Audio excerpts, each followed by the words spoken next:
Sahabat beriman rahimakumullah, tahukah Anda bahwa terdapat dosa yang lebih besar dibandingkan dengan berzina dan membunuh bayi hasil zina? Bahkan dosa ini lebih besar dari 1000 kali zina. Berhati-hatilah, karena perbuatan ini seringkali dan banyak yang melakukannya. Kira-kira dosa apakah itu? Dikisahkan pada suatu senja yang lenggang di zaman Nabi Musa alaihi salam, terlihat seorang wanita berjalan terhuyung-hayang, pakaiannya yang serba hitam menandakan bahwa ia berada dalam duka cita yang mencekam. Tudung kepalanya menangkup rapat hampir seluruh wajahnya, tanpa rias muka atau perhiasan menempel di tubuhnya. Kulit yang bersih, badan yang ramping, dan roman mukanya yang ayu tidak dapat menghapus kesan kepedihan yang tengah meroyak hidupnya. Ia melangkah terseret-seret mendekati kediaman rumah Nabi Musa alaihi salam. Diketuknya pintu perlahan-lahan sambil mengucap salam. Maka terdengarlah ucapan dari dalam, "Silahkan masuk." Perempuan cantik itu pun lalu berjalan masuk sambil kepalanya terus menunduk. Air matanya berderai tatkala ia berkata, "Wahai Nabi Allah, tolonglah saya, doakan saya agar Tuhan berkenan mengampuni dosa keji saya." "Apa dosamu, wahai wanita ayu?" tanya Nabi Musa alaihi salam. "Saya takut mengatakannya," jawab wanita ayu tersebut. "Katakanlah, jangan ragu-ragu," desak Nabi Musa. Maka perempuan itu pun secara ketakutan bercerita, "Saya telah berzina."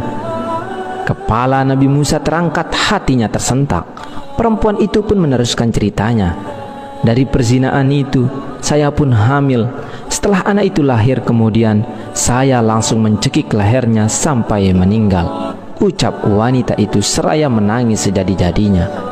Mata Nabi Musa pun berapi-api, dengan muka berang ia menghardik, "Perempuan celaka, pergi kamu dari sini, agar siksa Allah tidak jatuh ke dalam rumahku karena perbuatanmu," teriak Nabi Musa sambil memalingkan wajah karena jijik. Perempuan berwajah ayu dengan hati bagaikan kaca membentur batu yang hancur luluh lantah segera bangkit dan melangkah surut. Ia menangis terangguk-angguk dan keluar dari rumah Nabi Musa alaihissalam. Ratap tangisnya amat memilukan.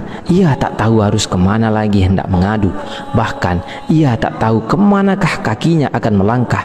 Bila seorang nabi saja sudah menolaknya, bagaimana pula manusia lain bakal menerimanya? Terbayang olehnya betapa besar dosanya, betapa jahat perbuatannya.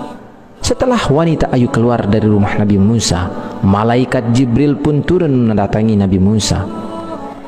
Malaikat Jibril lalu bertanya, "Mengapa engkau menolak seorang wanita yang hendak bertaubat dari dosanya? Tidakkah engkau tahu dosa yang lebih besar daripadanya?" Nabi Musa pun terperanjat. Dosa apakah yang lebih besar dari kekejian wanita pezina dan pembunuh itu? Maka Nabi Musa dengan penuh rasa ingin tahu bertanya kepada malaikat Jibril, "Betulkah ada dosa yang lebih besar daripada perempuan yang hina itu?" "Ada," jawab malaikat Jibril dengan tegas. "Dosa apakah itu?" tanya Nabi Musa yang kian penasaran. "Orang yang meninggalkan sholat dengan sengaja dan tanpa menyesal," jawab malaikat Jibril. "Orang itu dosanya lebih besar daripada 1000 kali berzina," lanjut malaikat Jibril. Mendengar penjelasan ini, Nabi Musa kemudian memanggil wanita tadi untuk menghadap kembali kepadanya. Ia mengangkat tangan dengan khusyuk untuk memohonkan ampunan kepada Allah Subhanahu wa Ta'ala untuk perempuan tersebut. Nabi Musa menyadari orang yang meninggalkan sholat dengan sengaja dan tanpa penyesalan adalah sama saja seperti berpendapat bahwa sholat itu tidak wajib dan tidak perlu atas dirinya. Berarti ia seakan-akan menganggap remeh perintah Allah Subhanahu wa Ta'ala itu. Bahkan seolah-olah menganggap Allah Subhanahu wa Ta'ala tidak punya hak untuk mengatur dan memerintah hambanya. Sedangkan orang yang bertaubat dan menyesali dosanya dengan bersungguh-sungguh berarti masih mempunyai iman di dadanya dan yakin bahwa Allah itu ada. Itulah sebabnya Allah pasti mau menerima kedatangannya. Ibnu Qayyim al-Jauziyah mengatakan, Kaum muslimin bersepakat bahwa meninggalkan sholat 5 waktu dengan sengaja adalah dosa yang paling besar, dan dosanya lebih besar dari dosa membunuh, merampas harta orang lain, berzina, mencuri, dan meminum minuman keras.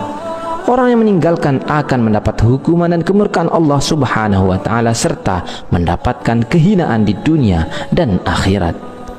Di dalam riwayat lain juga dijelaskan bagaimana kejamnya siksaan bagi mereka yang meninggalkan sholat.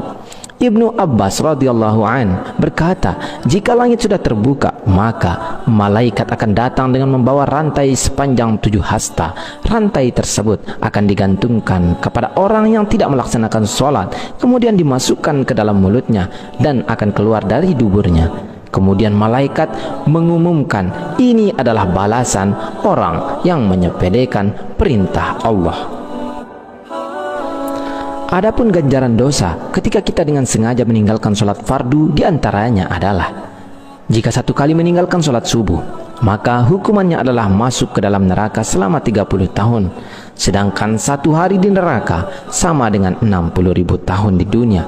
Maka artinya 1 kali dengan sengaja meninggalkan sholat, maka bersiaplah akan mendekam 60.000 tahun di neraka. Jika meninggalkan 1 kali sholat zuhur, ganjarannya, dosanya sama dengan membunuh 1000 umat Islam. Jika meninggalkan 1 kali sholat asar, sama dengan dosa meruntuhkan Ka'bah. Jika 1 kali meninggalkan sholat maghrib, sama dengan dosa berzina dengan ibunya jika laki-laki, atau berzina dengan ayahnya jika perempuan.